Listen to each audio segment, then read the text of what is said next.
Tonight, it's the start of a special TMJ4 investigation. It is about a mysterious hit and run, and it's a story that is truly hard to believe. This guy is basically a ghost. He's not charged, he's not held responsible at all. A ghost. Exactly. We're calling it ghosted. Why? Not only because the suspect vanished, it's because of how the Milwaukee County Sheriff's Office treated the victim. She feels like they ghosted her, hoping she would simply go away. But she would not. Not the woman you're about to meet, not after 4 years, and certainly not now. She is coming forward to tell her story to Scripps News investigative reporter Dave Biscobing. And Dave is here with the first chapter in his special report. Dave? Yeah, first of all, the sheriff's office declined to be interviewed. Let's get that out of the way right now. But we spent a long time looking into this case. There's just too much for just one story. And as you watch this first chapter, just imagine if this happened to you.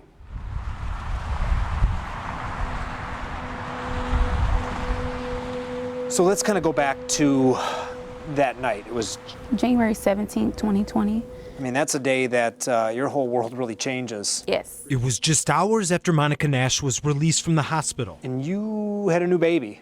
Yes. I had intended on breastfeeding. For some reason, my baby would not latch on. It was night, 2:30 a.m. Monica driving back from the store with her newborn to get bottles and formula. I was on I-94, headed home. I'm looking at my rearview mirror because someone has like their brights on and they're riding behind me, but they're coming like super fast. I tried to pull over to the safety lane to get out of his way. But as I'm getting over to the safety lane, he veers over to the safety lane as well, and he runs into the back of my vehicle. So he rams you. Yes. She believes it was intentional. So what happens to your car? Does it get like pushed into the median or like the barrier? Car, it was stuck underneath the guardrail. She crawled into the back seat, climbed out of the back window, and grabbed her baby. And where did his car end up? His car actually spun out and it ended up on the opposite side of the freeway. I see the guy run from the other vehicle, him and another female. They run across the road towards me. He's like really hyper. He runs up to me and he says, "Give me the baby, give me the baby." He said that like, "Give me your baby"? Yes, I'm holding my baby and he's like, "Give me the baby, give me the baby." Records show several people stopped, called 911. The Milwaukee County Sheriff's Office dispatched to the scene. And how long do you think it took for them to get there? Maybe 2 minutes, 3 minutes. And by that time, the other guy's gone. So like while they are arriving on scene, he's actually booking it across the freeway towards the exit. And what's at the exit?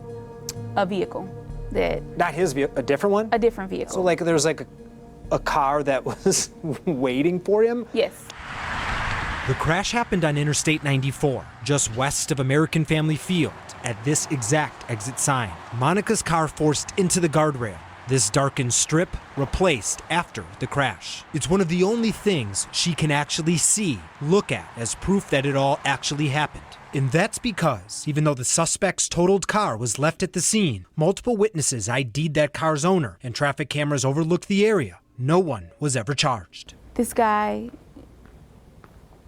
is basically a ghost.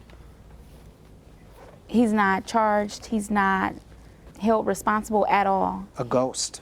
Exactly. We first sat down with Monica last summer, 3.5 years after the crash. And after fighting all that time, she wanted help. So we spent months digging into her case, obtaining internal records, pictures, recordings, and video. Then, near the 4-year mark, we interviewed Monica again, this time at the scene, her daughter by her side, no longer a newborn. Why haven't you given up? Most people would. It like really hurt me. Like it really hurt my heart. Especially because at the time I was working for Milwaukee Police Department. At the time of the crash, Monica was a civilian officer with Milwaukee PD. Before that, a military police officer. That's why she kept pressing for answers. She says each step more troubling than the last. Missing video, missing information, missing evidence. There were no charges. Do you ever feel like when you're describing it to people, people are like, this just can't be the case, this can't be true? Absolutely. Everyone would just like blow it off like it was like made up or something. Like it's conspiracy theory? Yes. Let's start with the deputy assigned to investigate the crash. His name is Sean Bassage. Records show He's got 24 years on the job, at least 10 disciplinary actions, with 5 suspensions. Once for repeatedly yelling racially inflammatory remarks at black people while drunk. Now we'll get more into that history in our next report. But back here, in this case, let's focus on Basic's police work. In this incident report, he wrote, "Witnesses never observed the crash or who was actually driving, but they identified the vehicle owner after looking at the DOT photo I retrieved from my computer." Basic also said he cut out the deployed airbag from the suspect's car to run for DNA, but it was never tested. Remember, the suspect left before deputies arrived on scene, and MCSO failed to locate the car's owner that night. Then, 12 days after the crash, Basic wrote he spoke to the owner on the phone, who claimed his vehicle was in the shop for a month and he had video showing he was at work. But Basic never followed up to see if any of that was true. The investigation essentially ended there. His report states, "I spoke with an assistant district attorney. She doesn't believe there's a more serious case to pursue because no witnesses can identify the owner as driving." So far, TMJ4 has not been able to find the car's owner. And since he's never been charged, and because of the lack of evidence, we're not naming him yet. There's no way a normal person would be able to hit someone, attempt to take a baby from the scene with witnesses. He was never charged with anything at all. That's not even logical. And there's more, a lot more. Dash camera footage shows Basic spoke to 3 witnesses at the scene. It's hard to hear, but at least one brings up the suspect and the baby.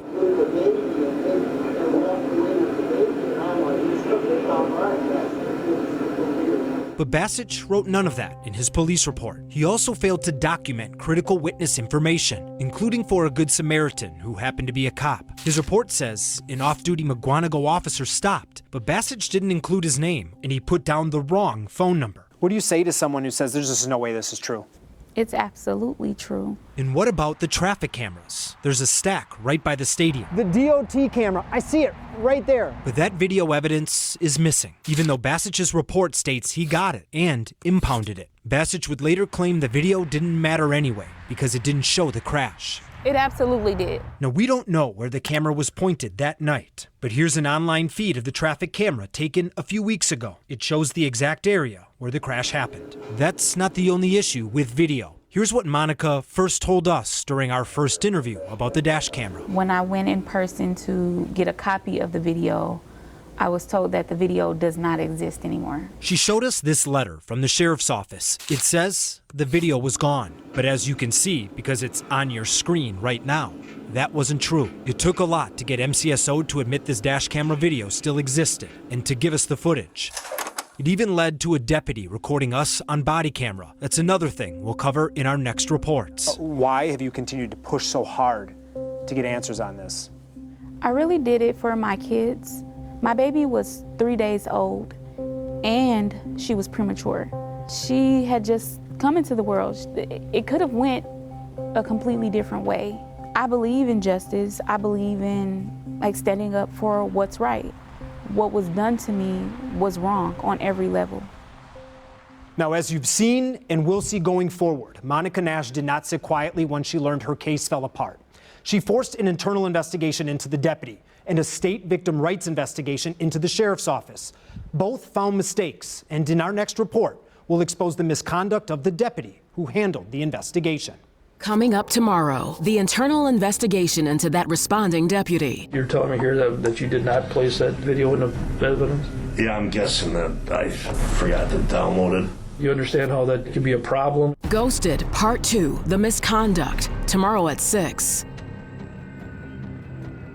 TMJ4 is able to share this story with you because Monica reached out to us. If you have a story that needs investigating, we want to hear from you. Go to tmj4.com/tips to submit a story idea. You can also reach out to us on social media or email us at news@tmj4.com.